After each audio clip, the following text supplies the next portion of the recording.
Il narcisista, da bambino, non è stato amato in modo per lui sufficiente. La sua infanzia è stata piena di tristezza, di solitudine e priva di amore. Il narcisista è stato un bimbo debole e fragile poiché ha capito di essere difettoso. Ecco perché la madre è oggetto di amore e di odio. Chi soffre di personalità narcisistica non è in grado di amarsi. Il bambino è cresciuto in un contesto familiare dove l'amore era condizionato dalle prestazioni. Ciò significa che per essere apprezzato da questi genitori egoisti doveva dimostrare di essere bravo in qualche cosa. Se non sei bravo, non vali nulla, non puoi essere amato. I genitori del narcisista valutano il bambino come un oggetto. Accade spesso che questo bambino venga giudicato alla massima potenza da uno dei due genitori ed è così che gli viene inculcata la percezione che tutto quello che sta facendo non sia mai sufficientemente giusto. Ma esistono anche casi dove il bambino viene idealizzato e protetto in maniera esagerata o usato come sostituto affettivo per supplire le mancanze dell'altro coniuge. Perciò il bimbo, per sottrarsi da possibili giudizi e senso di vergogna, tende a rispondere alle aspettative e ai bisogni dei genitori, con l'obiettivo di ottenere i loro gesti affettuosi.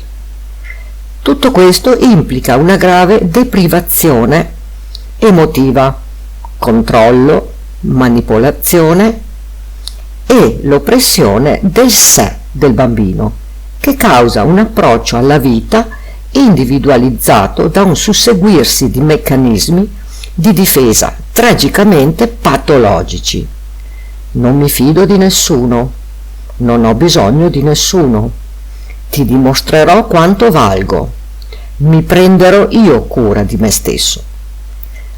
Tale privazione di affetto e amore provoca nel narcisista una depressione latente che lo accompagnerà per il resto della sua vita.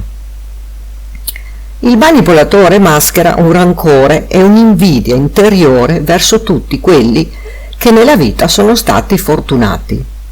Ti farà credere che solamente tu lo potrai salvare da questa condizione.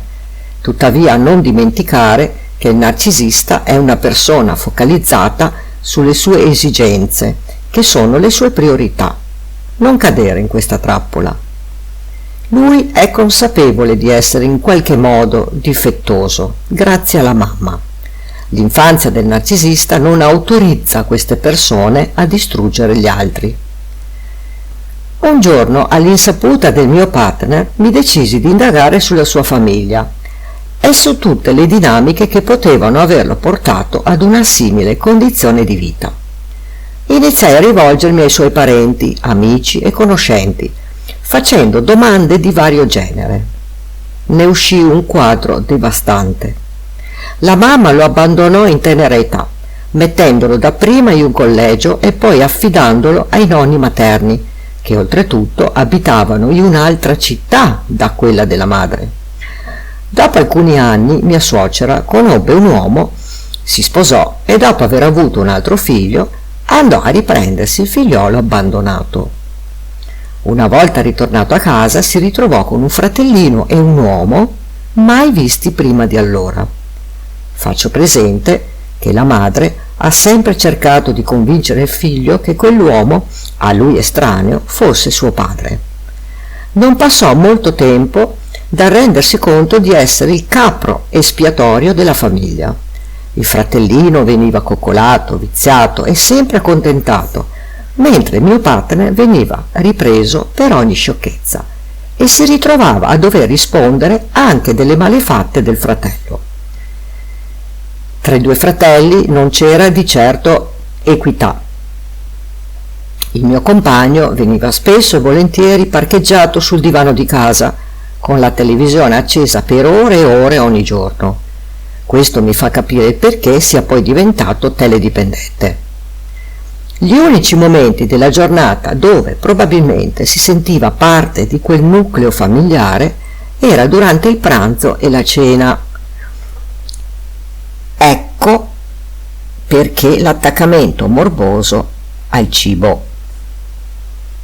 Veniva lasciato spesso e volentieri sporco e nessuno si prendeva cura di lui. Molte volte la madre lo denigrava davanti ad altre persone e lo definiva un fallito, un inetto, un bambino che non era in grado di fare molto. Non sono mai mancati sensi di colpa, infatti venivano inflitti per ogni cosa non appagasse la mamma. Un bel giorno la madre del mio compagno ebbe l'idea di fare un patto con il figlio. Tu fai quello che dico e io ti ricompenserò con il denaro. Un condizionamento perfetto in atto ancora oggi. In sostanza mia suocera ha insegnato al figlio che se vuole essere amato deve fare esattamente ciò che gli viene chiesto e devo dire che ancora adesso vige questa regola. La noncuranza emotiva subita in infanzia potrebbe essere il fattore scatenante di diversi disturbi mentali come il narcisismo. Nel legame con un profilo narcisista non esiste un dare-avere, ma è totalmente unilaterale. Nel mio caso, la famiglia non è mai stata una sua priorità, nessun gesto di affetto o di amore nei miei riguardi o verso i nostri figli. Non c'è mai stato un reale coinvolgimento in nessuna attività familiare.